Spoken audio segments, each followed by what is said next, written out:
I'm Alyssa DeFilippo, Director of Parent Services here at Matrix. So for those of you who don't know what CAPTAIN is, or even those of you who do, I think you'll find this training illuminating. It's the California Autism Professional Training and Information Network. I personally didn't know about this until a couple of years ago, so we are extremely happy to welcome Anne England. Just a little bit about CAPTAIN. It's a multi-agency network developed to support the understanding and use of evidence-based practices for individuals affected by autism spectrum disorder across the state of California. So it's a statewide initiative. And with that, I'm going to let Anne tell you a little bit about herself and CAPTAIN. Thanks, Anne.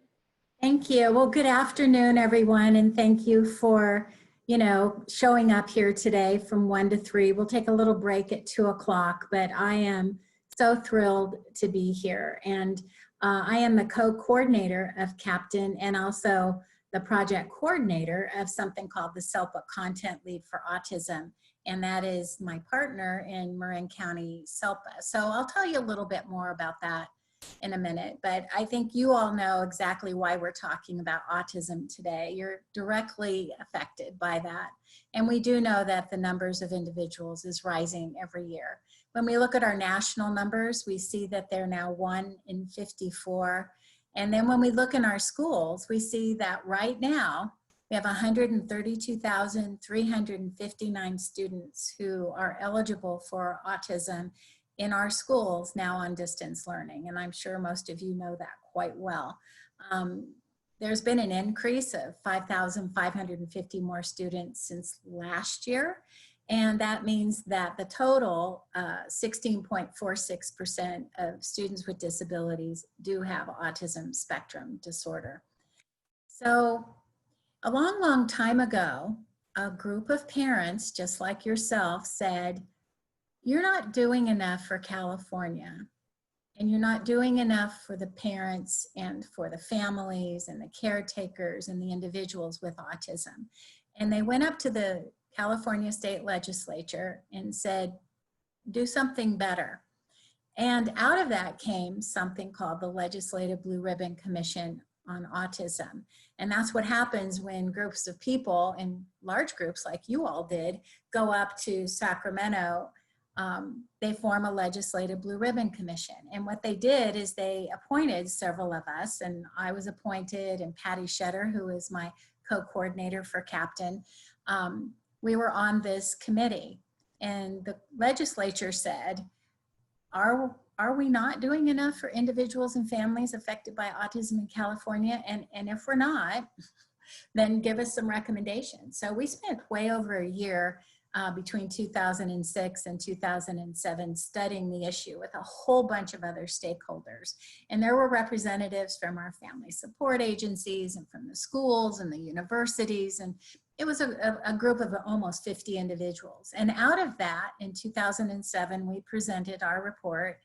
And these main recommendations came out of that.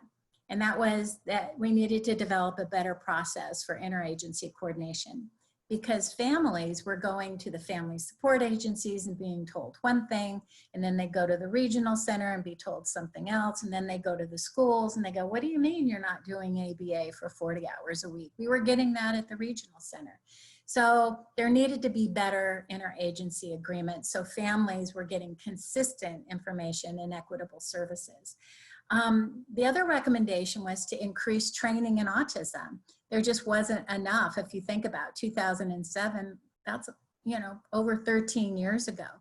And so out of that came the California Autism Professional Training and Information Network, because we were set up to do trainings and use the diagnostic centers and some other schools to provide these. And then we also recommended to identify a set of evidence-based practices. There were a lot of things out there at the time. And if you think 13 years ago, we didn't have as much research about was, efficacious or had evidence. And out of that came the National Professional Development Center on Autism and the National Autism Center, who did an overview of the peer-reviewed research and said, these are the evidence-based practices. And then the final recommendation was to develop a clearinghouse, and that became our Captain website. So please, if one of the things you do after you kind of finish with our conversation here today is go visit the Captain website, because everything I talked to you about today is on the Captain website free. So the stages of Captain, you know, in 2007, we handed this great report over, and the legislature said, that's really great, but you know what? The economy's really bad. I don't know if you guys remember, but in 2007 and 2008, there was no money. It was not a good time for California. And so we said, well, we worked way too hard. I mean, the 50 of us just said, we can't just stop now. We've got this great report. We've got these great recommendations. So we created something, as you can see here, between 2008 and 2012 called the Interagency Autism Planning Group. And we really worked together to create Captain, which started in 2012.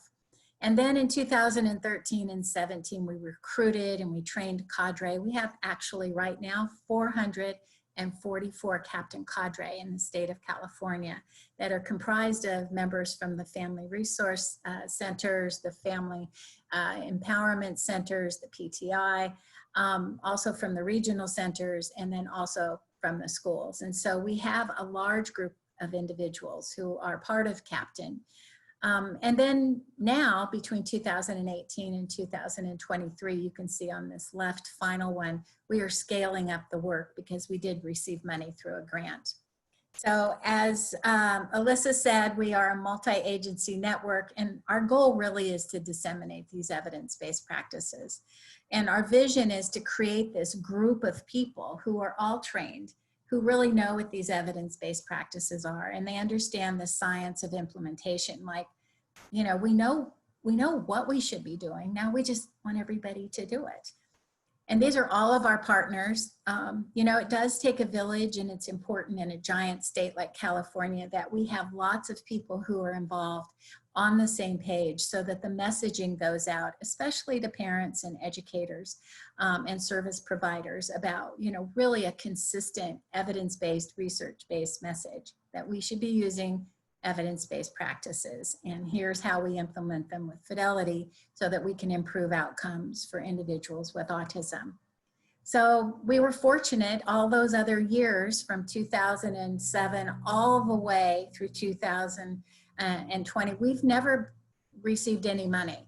Like, I was a director at one of the diagnostic centers, and Patty Shetter has her job at the UC Davis Mind Institute. Everyone was just doing in-kind support because we do care, and we are dedicated, and we are passionate. And then we were just fortunate this year, there was some money in California, and we were awarded a grant for 5 years to really kind of scale up the work of Captain. So we are thrilled that we have funding now so that we can disseminate all this good information at a much broader and in-depth level. So I'm not going to go into this swirly, you know, universe kind of looking graphic, but I want you to know that there's something called California's statewide system of support.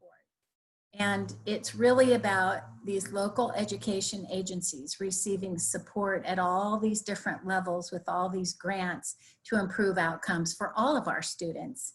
And when you look over here, there were 4 SELPA content leads. So here we are, Captain, the Marin County Captain Autism. But there were 3 other SELPAs, the Placer County SELPA, the South County and San Diego, and Imperial County. Their focus is to improve outcomes for individuals with disabilities who are English learners, or how to access using universal design for learning. And then the South County is working on disproportionality, making sure students aren't under or over identified for special education services for a variety of reasons. And so we are part of California's statewide system of support. Now, California is huge. So we divided California into 17 regions. And you can see all of the whole state of California has been divided. And the way we did it was to make sure that those Captain cadre that are part of that particular region, that they're lined up with their regional center and also their family support centers. because we're interagency. So we want everybody to be working together. So that was quite a feat about where to draw the line. And over the years, we figured out that there are 17 captain regions. And if you want to find out who your captain cadre are, you would go to the captain website, go to the quick links, and then you click on captain cadre, and there'll be little tabs, and you can go look up who yours are. This is just an example of what you'll see. And this one was really for far northern. You can see Butte County, far northern regional center, the FRC region 1, the RAL Family Empowerment Center. So you'll get a whole list of everyone, their names, and also their email. Their requirements as a captain cadre is to be available to everyone, the whole public, to answer questions, provide trainings, provide coaching. And so this is your way to access all of your captain cadre.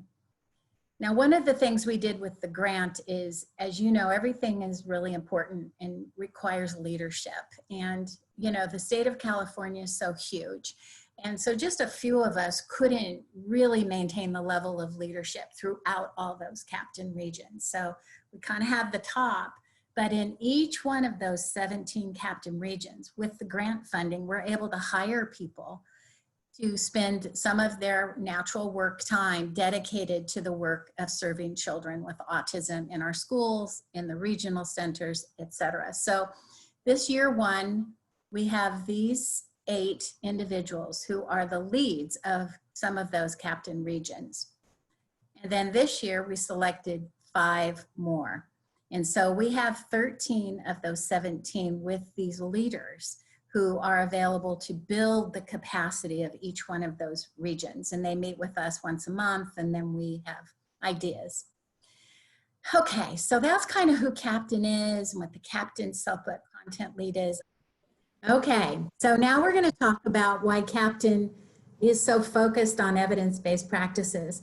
I presented the other day and I said, you guys, if you want to count the number of times I say evidence-based practices, you can. It would be fun to have the final number at the end, but we are very much into evidence-based practices. So why? Well, if we did a Google search for autism treatment, and I'm guessing a lot of you have done this yourself, on September 8th, 147 million results. Now I have to tell you, there are not 147 million evidence-based practices. There are a finite amount, and I'm going to tell you why. When we look at these results, we see that there are treatments for autism, literally they are more diverse than for any other known disability. And the treatment claims are from amelioration, meaning kind of making it better, to full recovery. And that many, I would say most of the interventions have no scientific evidence, and they have been recommended for individuals with autism. And I know that whenever I speak to a group of parents, I know that you have seen and heard and researched, because I would do the same if I was a parent. I would want to just make sure I did not leave any stone unturned. What we know at this point, I always do this right before I present, is that we don't really know what causes autism. There's lots of ideas, but we just don't know what causes it. And there is no cure. There just isn't. It would be all over the news. So what are we going to do? Well, we know that the evidence-based practices, the research behind them tells us that if we use those with fidelity, we can improve outcomes for individuals with autism. So now we're going to get a little deeper, like what is an evidence-based practice? What is an EBP? And the simple definition is it's an intervention or a practice where there is scientifically based research, and it demonstrates that it is effective. And it relies on rigorous, systematic, and objective procedures. That's the bottom line. It is not easy to get on this list of evidence-based practice. So they've been doing these review of the peer review literature for quite a while now. And this is the latest release that came out literally April 27th, 2020. And they reviewed all of the literature, and I think they go all the way back to 1957 and all the way through 2017. And this is a report, there's the link to it, but I'm gonna kind of cover it. So what is the criteria to be an evidence-based practice? And okay, I always like, okay, it's research, it's like heavy duty stuff, but what I want you to get from this is that it's not easy to become an evidence-based practice. There are 3 ways something can become an evidence-based practice. So when you look over here where it says 2+, it says you need to have 2 high-quality group design studies conducted by, and this is one of the most important parts, at least 2 different researchers or research groups.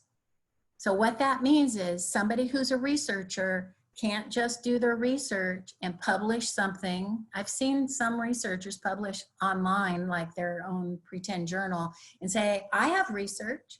No, no, no, no, no. It has to be rigorous research with a particular design, and then somebody else has to do it that is not invested in it. They do it unbiased and objective, and they come out with the same findings.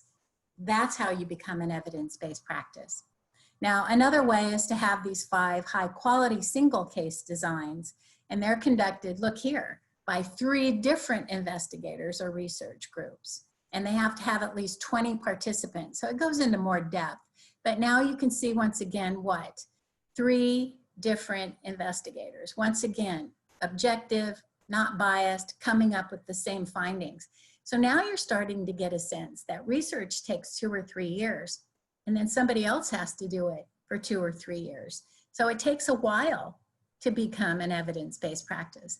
And then finally, the 3rd way is to have 1 high-quality group design.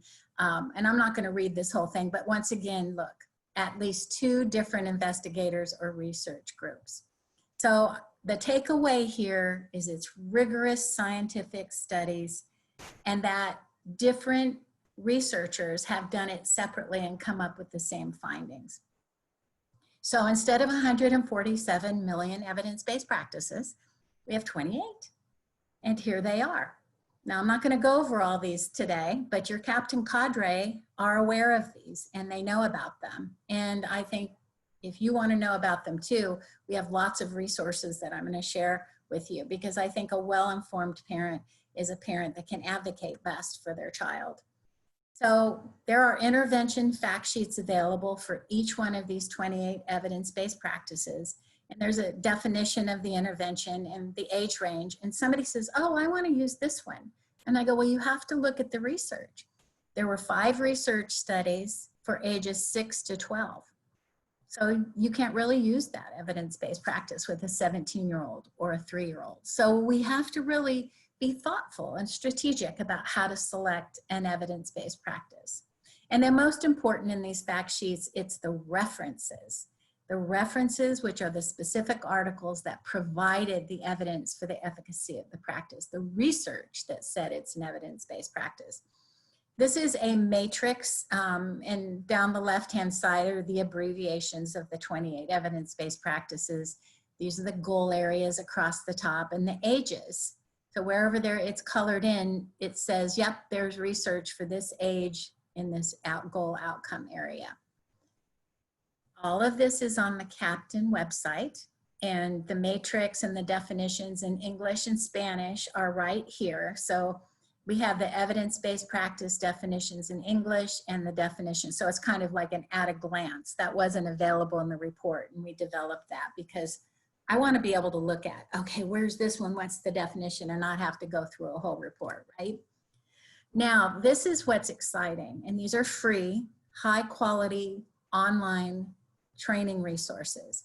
They're called AFFIRM, the Autism Focused Intervention Resources and Modules. We call them the AFFIRM modules. And they're designed for anyone to go through those, whether it's someone who is an expert in autism, as an educator or service provider, or families or paraeducators.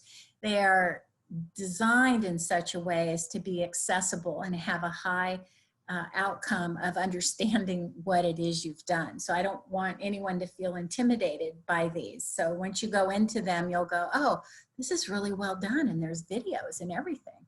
There's lots of parent resources as well in there. And there is a learning module for most of the EBPs.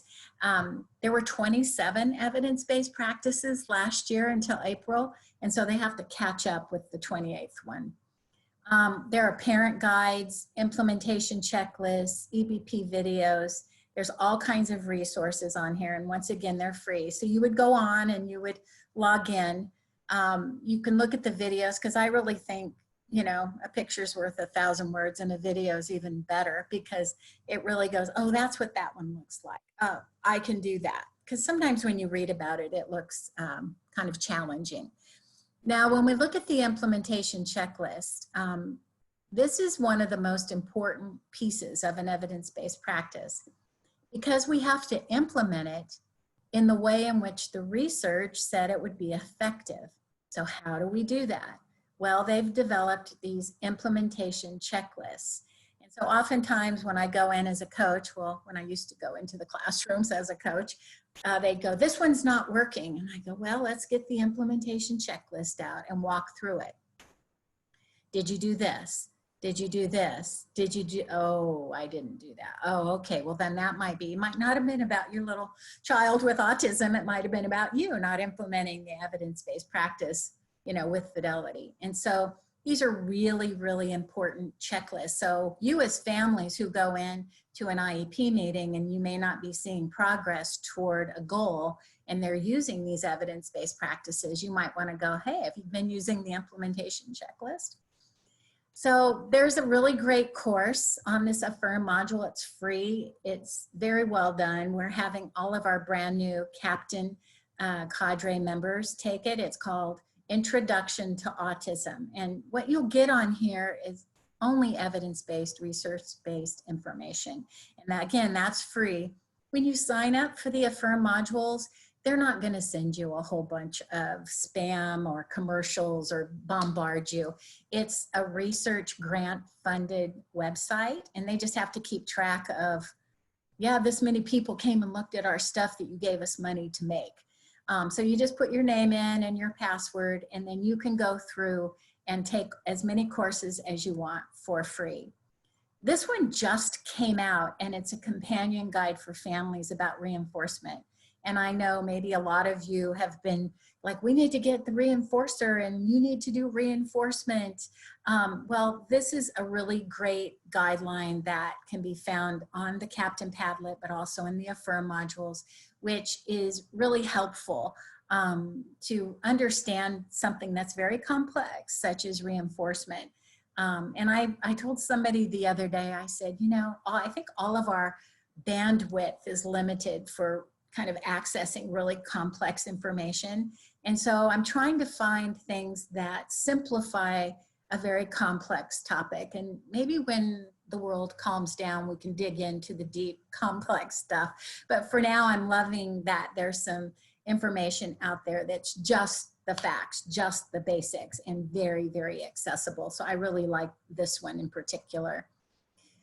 There's online learning modules just for paraeducators, and I don't know where everyone is with distance learning and paraeducators, but even now, or even in real life, if we go back to real life in school, we've really been challenged at finding good quality training materials for the paraeducators, and many, many, many students with autism have a one-to-one or kind of increased presence of paraeducators in the classrooms. And now these 3 online learning modules were just developed just for paraeducators. And so you might want to pass those on if you have a paraeducator that's working with your child, or pass these on to the school. So why do we have evidence-based practices? Well, they're required, and this is important information. When we look over here, the idea, you know, that's that federal special ed law. It says we have to use evidence-based practices. Another federal law, which is the Every Student Succeeds Act, again, federal law says we have to use evidence-based practices. The California Ed Code says we have to use evidence-based practices. Even our Senate bill, so those of you getting behavioral health treatment, either, you know, through the regional center as vendors or through your private insurance, they have to be using evidence-based practices. And the Lanterman Act, that's the foundation of our regional centers and why they exist. They have to use evidence-based practices. And even the American Speech Language Hearing Association says that audiologists and speech language pathologists really have to incorporate the principles of evidence-based practice in their clinical decision-making. But the most important reason to use evidence-based practices is really because they work. It's the right thing to do. So I'm going to zip through the Captain resources just for families of students with autism. You can find, first of all, these Padlets that we created, and they're on the Captain website. So you go to captain.ca.gov, and right there on the top left in English and Spanish, we've curated resources, which I'm going to go over with you right now. But what I heard, I was on a group with CDE, and I met with lots of family support agency directors and parents, and they said, everybody's got good intentions right now, but it's too much. Like, we're getting too much. Like, we're drowning in the good intentions and all these things were being sent. And so we decided that we would curate these Padlets that has just what you need. Where do you start and what do you do? And it doesn't mean it's finite, but you know, as we sat down, we said, here's what everybody should be doing right now. And these are on the Padlet. So hopefully they're helpful to you. And I want to thank your particular family agency, because they did contact me and they said, well, how come you don't have the activity matrix in Spanish? And I go, oh, I don't. I'll get it done and put it up there. So we love to get feedback about what you all need and would use. So thank you so much. And if you don't see what you want on here, I would love to hear from you. So here's the English Padlet. And like I said, I'm going to go through with PowerPoint slides for everything that's on here, but you can just see basically some resources to explain COVID-19 to students with autism, resources for parents to support home learning, resources for educators to support distance learning. And then we put some really inexpensive essential apps. You know, they don't cost money. So it's maybe a couple of bucks or something, maybe at the most $15, but we didn't want to go, oh yeah, get this $500 thingy. You know, it's like, no, we're like on, let's get the basics that we need right now that's affordable and that will work. And, you know, I have to say, sometimes things that are most effective really don't cost a lot. And this is the one for Spanish. So everything's been translated into Spanish for families who have children who are English language learners, and that the families, maybe their primary language is Spanish. So there you go. Okay, so here's what we have so far. We have on our Captain website and on the Padlet, we have a PowerPoint and video presentation for families and family support providers. It's a recorded presentation. So the handouts, the recorded presentation, and the PowerPoint is in Spanish and in English. And so that's available. It's about an hour. It was presented in June. I think there were like 300 participants on that particular webinar, but we recorded it and now you can listen to it. Much of it is what I'm saying today. And so you may want to go and just kind of hear a different version of it because my colleague Patty Shedder presented at that one. We also have this on there. This is a recorded presentation that we did helping educators use the distance coaching model to assist families with setting up new learning routines. And so that again is on the Captain website. It's 5 I think half-hour presentations on how to set up a schedule, how to do a workstation, and I'm going to go over that with you today.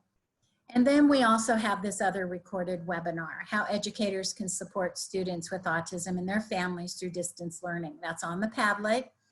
There's a PowerPoint link and a video link, so everything's on the Padlet and on this PowerPoint. And then the activity matrix, and I know you guys talked about this previously. I'll go over it briefly because I think you focused on it at your last meeting. But the activity matrix is a tool that we've been using for like 15, 20 years. It started off as an inclusive education so that it's supported when a student with autism is when in a general ed classroom, it's like they're in there, but what are they working on? So it's a tool to support that. It was also a tool that I used when a student was in a special day class, because they may have had 8 service providers, right? You've got the teacher, APE, OT, PT, the AAC specialist. I mean, you've got a cast of thousands. And it was like, who's on first and who's doing what? So it's a really marvelous tool that can be adapted to really kind of bring some structure and make a visual support of what are we all supposed to be doing? Because I have seen those IEPs for children with autism, and I've seen them up to 32 pages long with 20 different IEP goals. And that's a lot to keep track of. But if we can get kind of a tool like the activity matrix, it can help us focus on the essentials. What I want to tell everybody is that there is an evidence-based practice called naturalistic intervention. It wasn't just invented, it's always been around. And it actually is, you know, conducive now that we're on distance learning, meaning that teaching an individual with autism within the context of how they're going to use a particular skill is a really efficacious way. Meaning that oftentimes individuals with autism, they learn things rotely, right? So sometimes we may say, what's your name? What's your phone number? Where do you live? You know, what's your dad's name? What's your mother's name? You know, we go through all that as kind of a drill in the classroom. And then they go out into the community. Say, let's pretend they go to the library and they say, oh, well, what's your name? Where do you live? And our individual with autism cannot apply that memorized knowledge in the natural context. And so we have to build in generalization opportunities. It doesn't mean that we're not going to teach them that way, maybe using discrete trial training, but we have to build in generalization. Well, naturalistic intervention is a way for us to teach it within the context of them learning to apply it and use it. So I'm just briefly going to show you, you can see across the top we have our goal areas, and down the left-hand side we have the schedule of the day. And I'll just walk across the first line so you kind of get a sense about this. So when we look at the goal areas, this IEP team thought, well, we got to work on academics, we got to work on communication, got to work on social skills.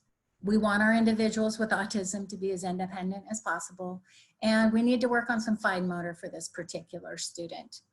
And so the case manager collaborated with the IEP team that included the family and said, what's central, what's really important, what do we need to accomplish, and came up with the IEP goals in those areas, and then turn them into the context of the day. And so the parent in this case said, you know what, we like 9 o'clock as a starting time. We go, good, that's great.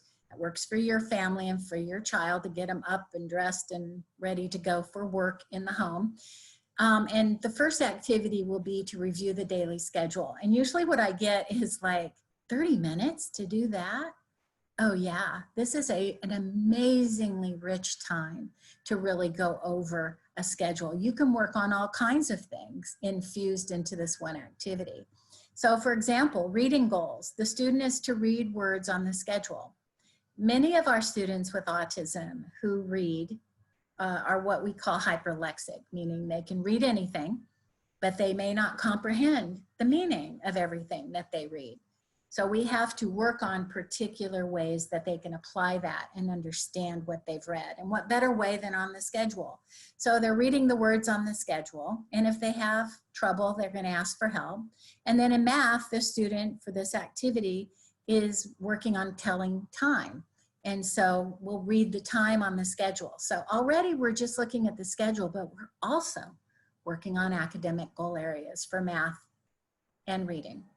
Now for communication, the speech and language specialist said, you know, we want the student to respond to a prompt. And so the parent's going to say, tell me what you want to do today. So now the student has to process the question, right? You guys all have IEP goals that say, we'll respond to who, what, where, and when, or what will explain things or describe things. But this is how you really make it meaningful. And these are the kind of questions I believe that you want. Like, what do you, tell me what you want to do. Wouldn't it be great to have your child be able to explain or describe and respond to that. And so the context at this moment of communication is to process that question. They have to think about it. They have to do some critical thinking, and then they have to communicate back to you using verbal expression. So how wonderful to work on the communication skills in the context of a naturally occurring event like reviewing the schedule. So now we go over to social skills. Now the student's going to request help because he's not going to be able to read all the words on that schedule. And he's going to need to say, help, please. Or he may not know how the times are. He may not, maybe if you're working on analog clock skills, the one that's the circle and not the digital, it might be harder, but we don't want them to have a tantrum or run away or close in. We want them instead to say, help, please. Like, I need help. I don't know what that word is. So now we're going to work on those social skills. So we've got turn taking there. When we ask them a question, they give us an answer. We're working on social skills of teaching them pro-socially to ask for help instead of using maybe more maladaptive behavior to get their wants and needs met. And now we go over here to independence. So they get to order the daily schedule. It's important for them to be able to go, I want to do this, this, and this. And you know as well as I do, life's easier if we go along with them on wanting them to do what's most motivating for them first. So this is called agency, and it leads to independence, that they're able to say, I want to do this, this, and this, instead of always being told what to do or them always reacting. We want to teach them how to have agency and be able to, as an adult, we decide what we're going to do for today. We're going to decide what we eat. And so it's just a very subtle way for us to work on independence. And then for the fine motor, we have our occupational therapist who said, you know, we need to work on that pincer grasp. I'm sure most of you have seen that goal. But instead of getting a card with clothespins on it, and I don't even know if anybody uses clothespins anymore, why not use the pincer grasp for how he really uses it, which is to rip off that little Velcro, that we're going to really do that in the natural context. Why do you need a pincer grasp?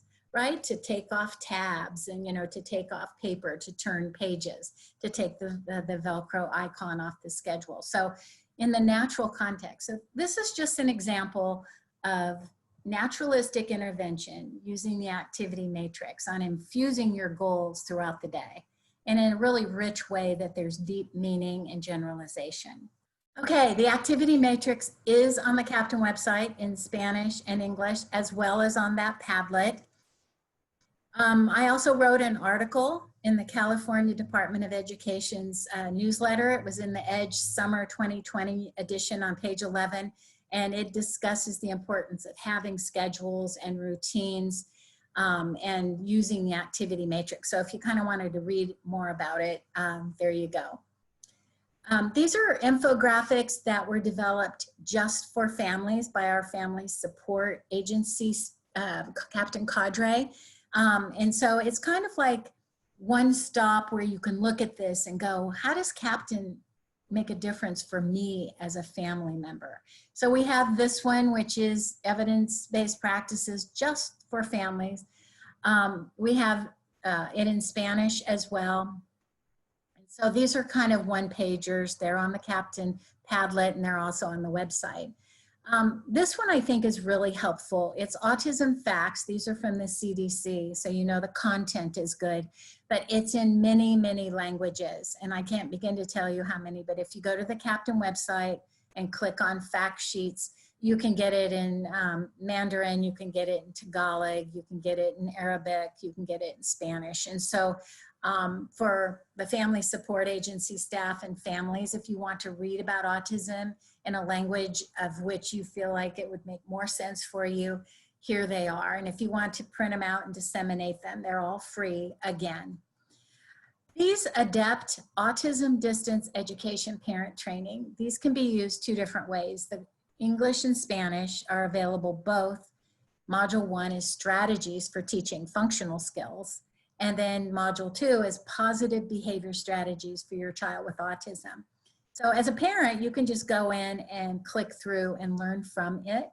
Or if you're, say, leading a family support group, you could use this as the curriculum for the family support group, go through the lesson, and then have the families talk about how it applies to them and do a question and answer at the end. And so these are very, very helpful. They're developed out of UC Davis. They're done based on research, and we've only heard good things by its use. You can also go to the CDC website. You probably know about these Learn the Signs, Act Early. There's all kinds of information there that you can trust, that it's reliable and accurate. You can get a milestone tracker. We've created brochures for every captain region, and this is your brochure. You just can download it and look at it, or you can download it and print it.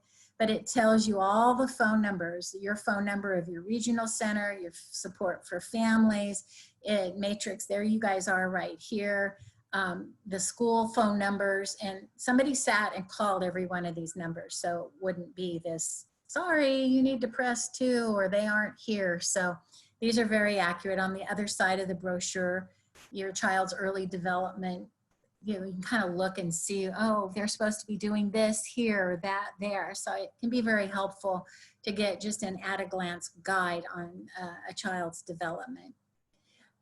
For some of you who have little ones, toddlers, you may not want to look at the larger websites that include all ages. And so this is the same information, but just for toddlers. And then for those who really like to see videos, these have been developed out of UC Davis based on the Early Start Denver model. And it shows online videos of families of very young children with social communication challenges and autism. And it's got narrated video lessons so that you can really see a real parent acting with a real young child with autism, doing strategies based on the Early Start Denver model. So you can look at that and go, oh, okay, I can do that. You can tell how much I really like videos. That's how I learn best, is like, oh, okay, I can do that. Now, for those of you who have older individuals with autism and you don't want to go look at all that other stuff with the little ones, you have your own little website with all the exact same information. And this is called the Center for Secondary Education for Students with ASD.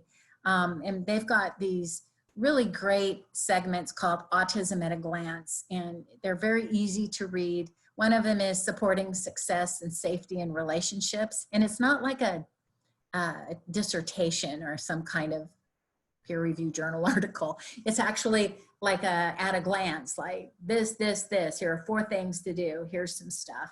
There's another one about depression with adolescents with autism, and another one about anxiety in adolescence. And right here, I've given you the directions on how to go find these Autism at a Glance for the older individuals.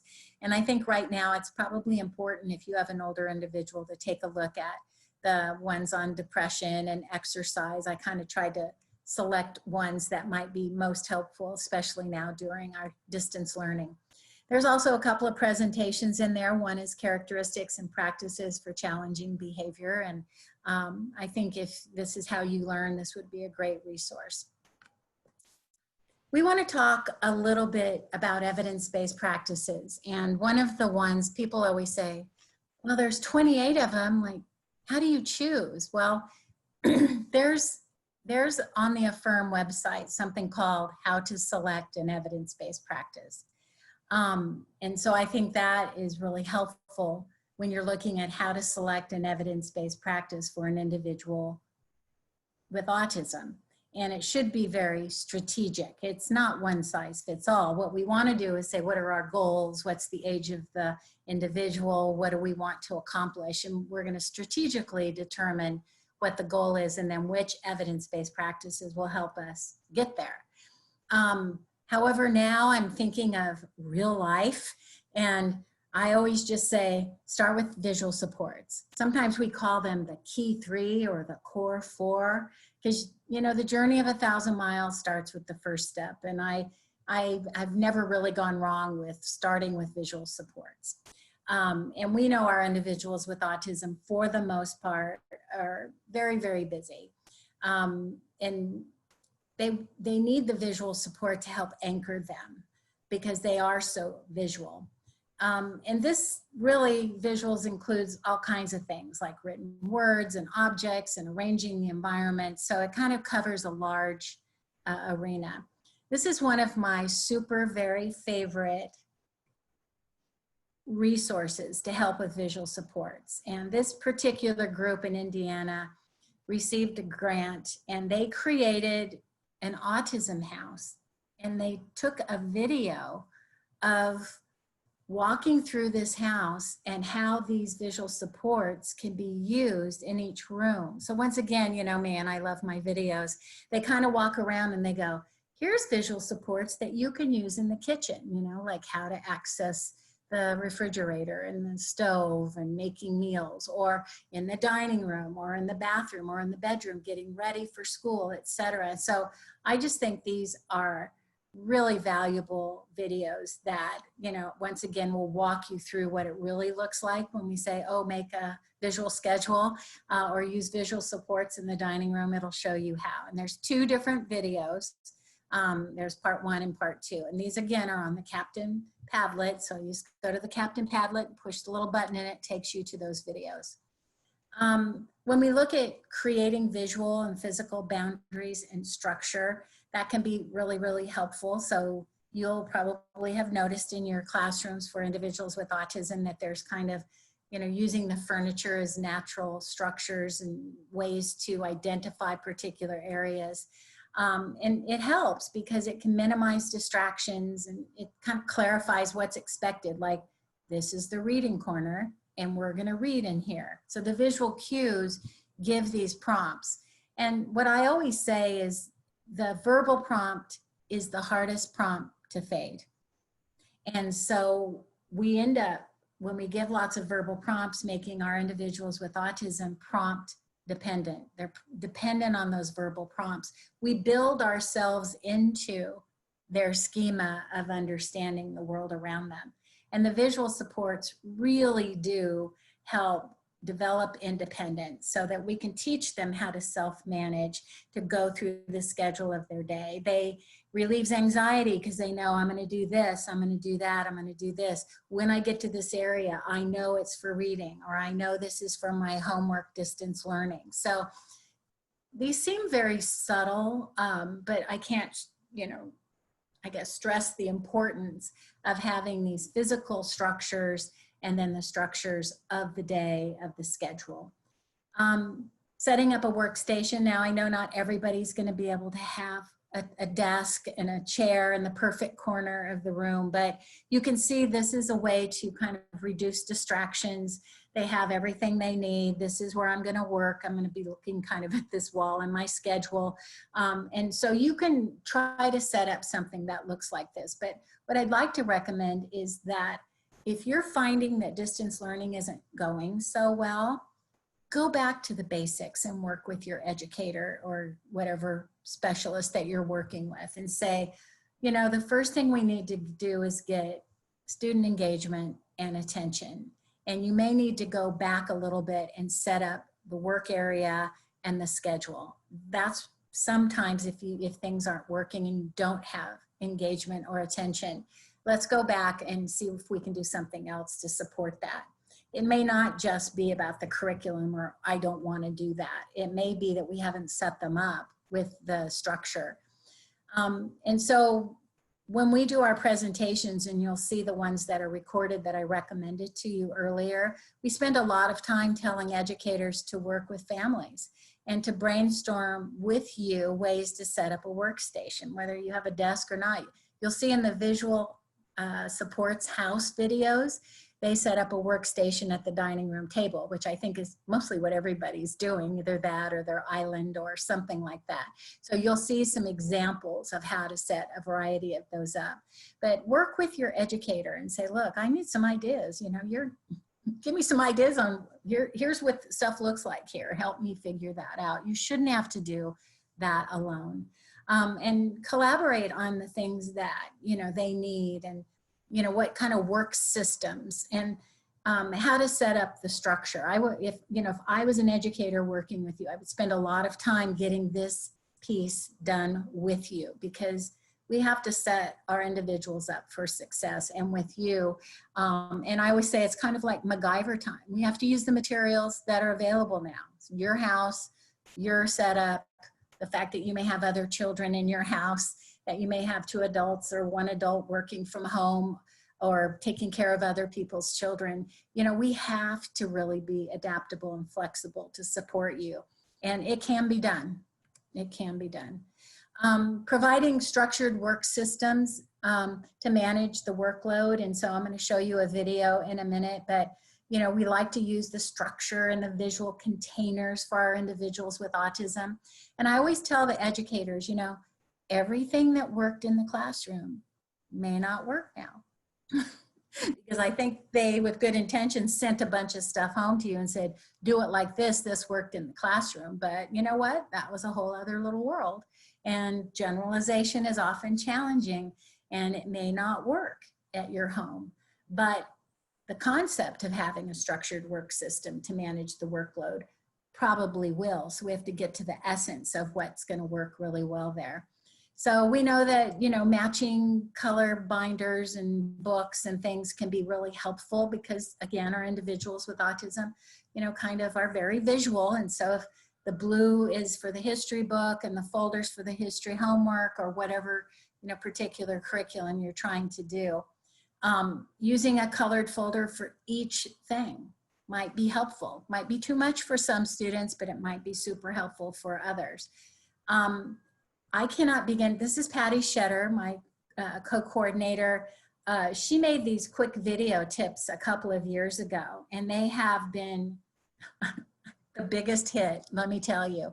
Some of them are 5 minutes, some of them are 3 minutes, some of them are 1 minute, but it's really quick video strategies.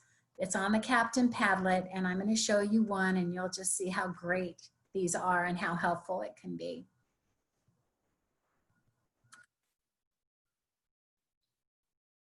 Here's a quick tip to help you and your child get through homework. Sometimes homework can be overwhelming because there's so many different things to keep track of. A simple strategy like a homework folder can be really helpful in organizing work. On the inside of this folder, you'll see on the left side is labeled to do, and on the right side is labeled finished. Also on the right side is a reward that your child can earn after homework is completed. The simple strategy is to place all of the work that needs to be done on the left side, the to-do side. Your child learns to do the work, and when it's finished, they place it in the finished side on the right-hand side. When all of the work on the to-do side is completed and put on the right-hand side, they can earn the reward. Sometimes an entire worksheet with multiple problems may be overwhelming for a child. Another simple strategy is to take that sheet and cut it into 2 or more pieces. Place those on the to-do side, so when your child opens the folder and pulls out the first sheet, there might only be 2 or 3 problems to do. Chunking the worksheet into sections can make it a lot easier for the child to complete the work without getting overwhelmed.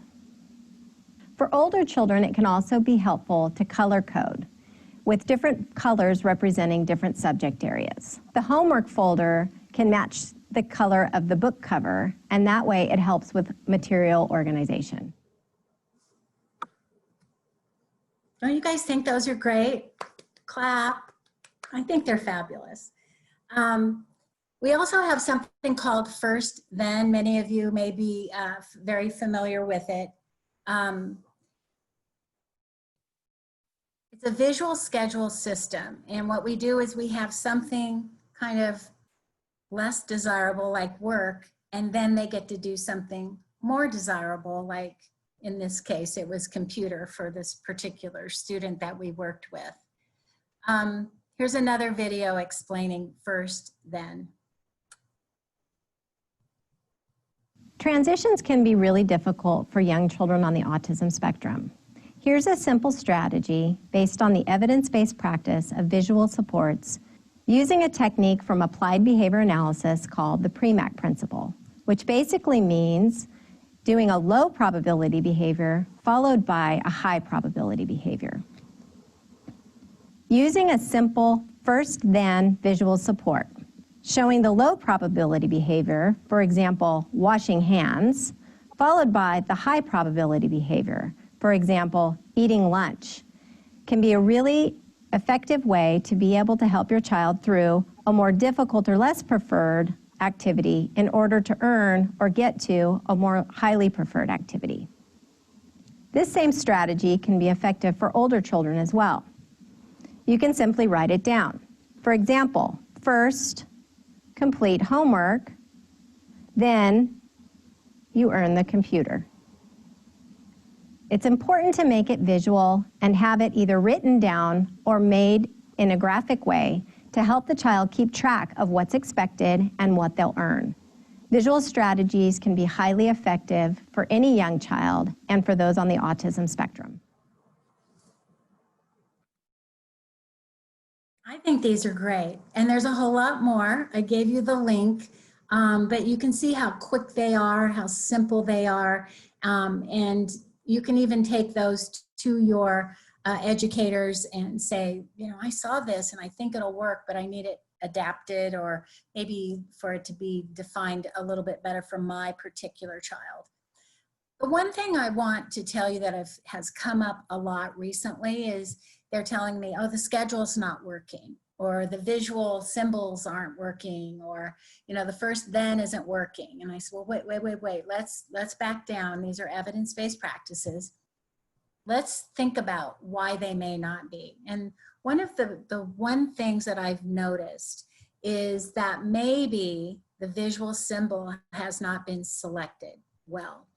And just because an individual was able to read their schedule at school, it may not be the time to stress them out with that reading. And let me explain why. There is a hierarchy of symbolic understanding. And so the most easy to comprehend would be a real object. And some of our individuals who have an intellectual disability may require a schedule that is objects. And we have made those. There's an object to represent every single activity of the day. The next level would be a photograph representation. That's the next cognitive level of understanding. And we would use photographs. The next level is these picture symbols. I see a lot of everybody starting with picture symbols or color icons, and I kind of go, they go, oh, he knows them. And I go, okay. So I put them all out on the table and I go, give me recess or give me baseball. And they really maybe don't. And I said, you know what you really need to do is go back to using photographs. What we don't want to use is symbols that they aren't able to understand and say, well, they'll learn them.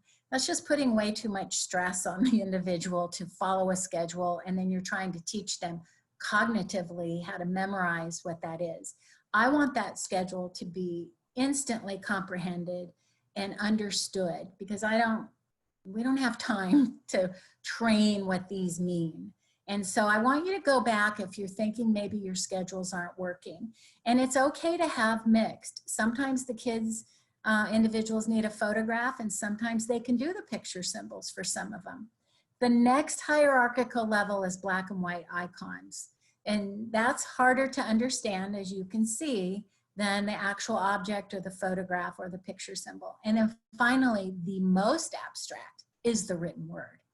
And so if you find that your schedules or your picture symbols or whatever aren't really working effectively, go back and see if you've chosen the right level of representation for what you're trying to communicate. So that's my 2 cents for the day. And I'm finding that when people call me, I say, go back to photographs. And they go, oh, that worked just like that. And I go, yeah, you didn't have to throw the baby out with the bathwater, as they say when you're trying to revamp things. I said, just go back to some different symbols and life will be good. You can still use a schedule. And again, like I said, just because they were able to do that in the classroom doesn't mean they'll still be able to do it now. Things are different now. We're all feeling a little differently, and many of our individuals with autism are feeling unsettled. And as you know, you've heard the old saying, I was so upset I can't think straight. And it really is true that when we're kind of in this, status of, what's going on and what are we going to do, it's better to make things easier to comprehend now. It doesn't mean we're backing up. It just means that we're trying to calm us all down so that we can get through what we're asking of our individuals to do.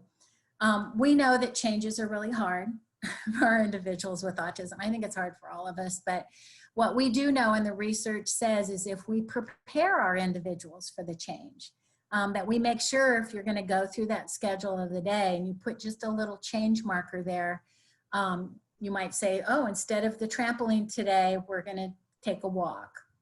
It's just if you guys know this, if you just prepare just a little bit, or you're not going to see the speech and language specialist on the Zoom today.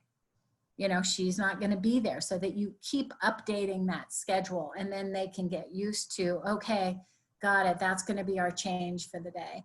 These are those little post-it arrow flags from, you know, Home Depot or wherever. You can just buy them on Amazon or whatever. But we use this. This was a written schedule that you can see the student wrote himself. That was part of his morning activity. And then right here, we use those little post-it stickers on there, like change, like for, in this case, no library today. But we did this schedule at 8 in the morning. And so all day long, we didn't get to library at the last minute and say, oh, no library, because we all know how that's going to turn out. So just giving these visual cues. And oftentimes we like, again, to use those verbal prompts.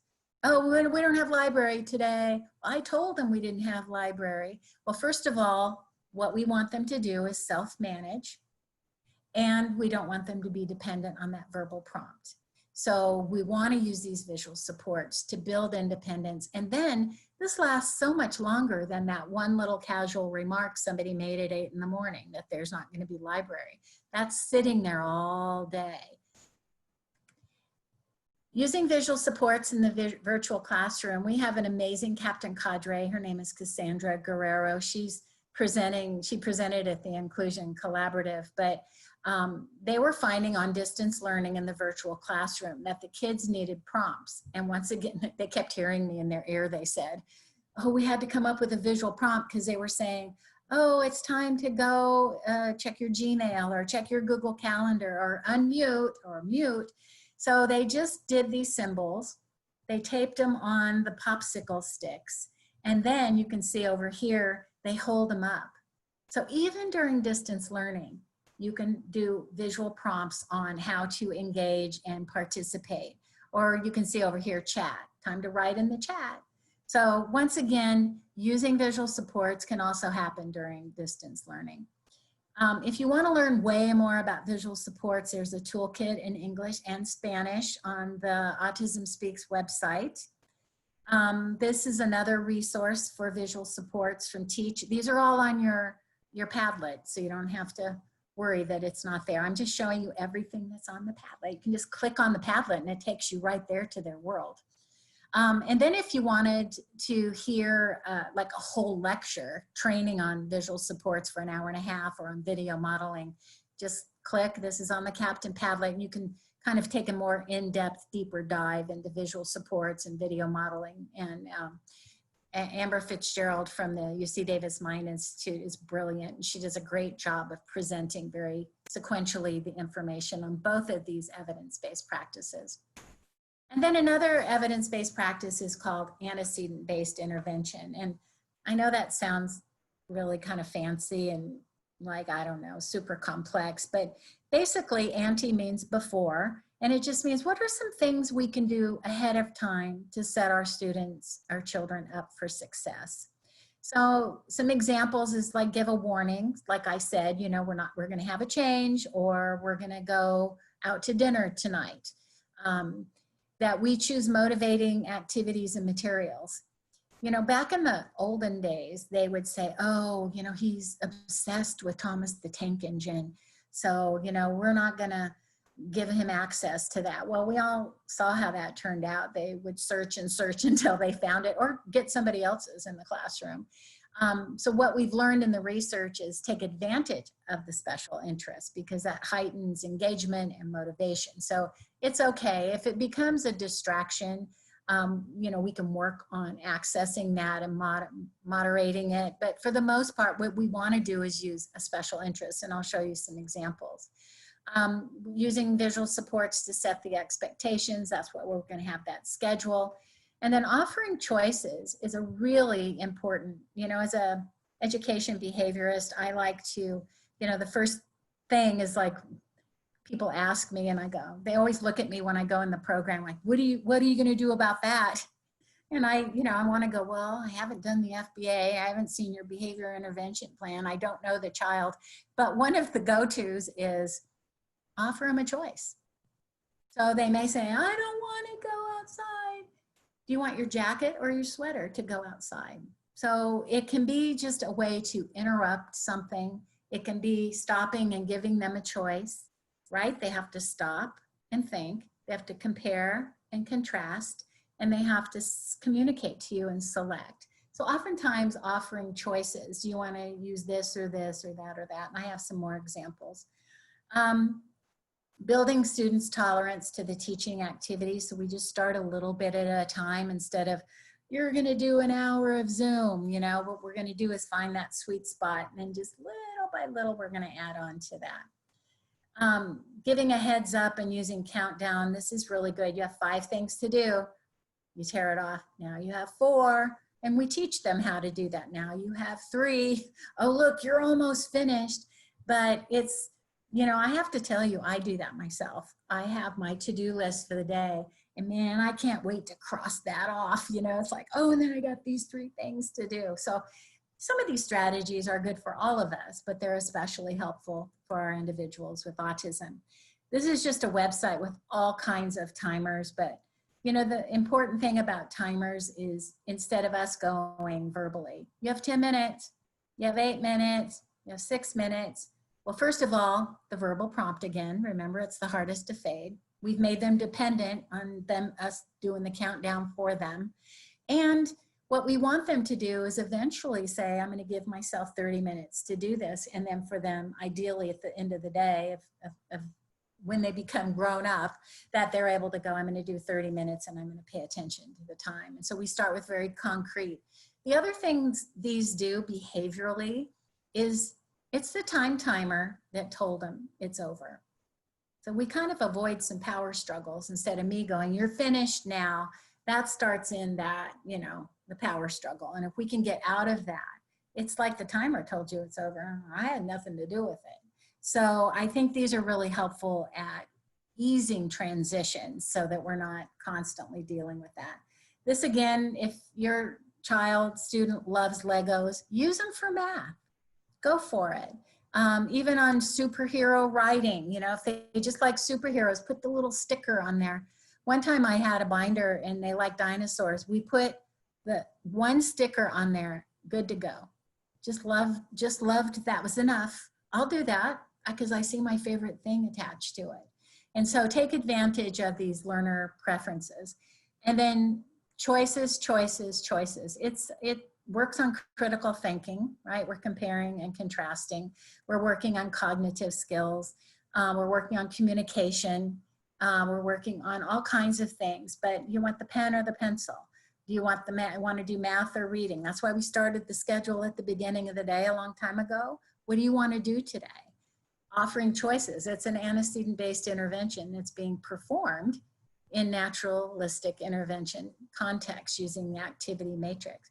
You want to sit or stand during this? You want the red pencil or the green pencil? You want the yellow paper? So in a classroom, when I'm coaching someone, I will tally the number of choices they offer. The research tells us that the more choices that an educator offers or a parent, there's a decrease in behavior. So choices, choices, choices, choices, all the time. And then giving visual rules and expectations. Again, taking advantage that our students are very visual typically. And so for this one, this student needs reminders to sit in chair, shh, quiet, and then work. I don't really like that work one because it's sign language, which is very direct. But for the others, it's very visual that this is how I'm going to be here. And then we can fade those away after we teach student readiness skills. Choice boards, you can do them written, you can do them with pictures, but always offer them choices. And again, I'm probably going to say it again. Let's reduce the number of verbals that we give. Let them look at the visuals. This is brand new. It's supporting online learning. It just came out on those Affirm modules. And I have to tell you, there's tons of resources, easy to access and understanding, but it's really free toolkit for families with, like I said, strategies and resources to help your child learning at home online. This one is for another COVID, same company. This one's in English, Spanish, Chinese, Mandarin, Japanese, Arabic, Polish, Swedish, Italian, Spanish, and Czech. So this is another one, a COVID toolkit for supporting children. It's also on the Captain Padlet. Everything's on the Captain Padlet. And then just for adults, we're talking maybe like 18 and older, to really look at, they tried to condense them, like this is probably what you need to know about or want to know about, and you don't have to sift through all the other stuff. These social stories were actually developed by Carol Gray, the developer of Social Stories. She created these years ago. I have to say, I've been sent a lot of social stories from all over the state, and I go, oh, that's not written correctly. It is a manualized intervention meeting criteria for an evidence-based practice.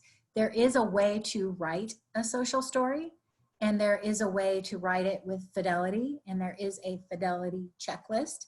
And so when I get these, I'm going, oh, they didn't write them the correct way. They're just now a story, but they don't have the research and the fidelity behind them to make a difference. So my theory is, if you're going to use an evidence-based practice known as social stories, they should be written the correct way. So these she wrote them in English, and then we translated them in Spanish and Chinese. And again, they're on the Captain PowerPoint. So if you want to see how one's really written, you can actually look at these, and then you can go to the Affirm and look at social narratives, and it has how you write them with fidelity. But I did ask her to come do a presentation in the winter, so that our Captain cadre can learn how to write these with fidelity in the correct way. Because otherwise they're just a story, which is nice, but we are using them as an intervention, as an evidence-based practice. We want it written correctly. So there's another one called I Can Help. It's in English, Spanish, and Chinese, and it's about hand washing, like why is hand washing important? And then watching a pandemic on television. I know most of us try really hard to keep it turned off and, but it's on. They see it. And so this again is helping them understand, I'm seeing this thing on TV, what does it mean? And these again are on the Captain website, all our resources, the links to the Padlet. Go to our Facebook page. The link is right down here at the bottom. Every day we post really good stuff, and you can always count on them to be evidence-based and research-based. I just worry so much when people go to Google and they Google something, and they do often bring it to me, and I go, no, it's not one of the 28 evidence-based practices. And sometimes it's their favorite thing, and they like it. And I said, well, we're into evidence-based practices, and I can't endorse something that isn't an evidence-based practice. So go to the Facebook page, because you'll see lots of really good stuff there that's more current, and the other stuff is more of a repository, like where you're going to get your trainings and your presentations and your recordings and your forms, and where you're going to get the Padlets. And then this is the newest stuff, like, hey, look, this is what we're supposed to be doing in the schools, or here's a great resource. And so probably the most important thing that we always like to say is that children and families cannot benefit from evidence-based practices that they don't experience. So you saw that our vision and our mission and our goals really are to disseminate evidence-based practices. And that's why I came here today, so that you all know about them. I know it may feel overwhelming and like a lot of information, but you do have all of those 440 Captain cadre that you can get a hold of. You can always email me. You have your family resource. And Erica is a Captain cadre member. And so she's joined our group, and so she'll be your direct link. And Alyssa has known about this information for a really long time. So you have really good resources available to you to help you learn more about these EBPs.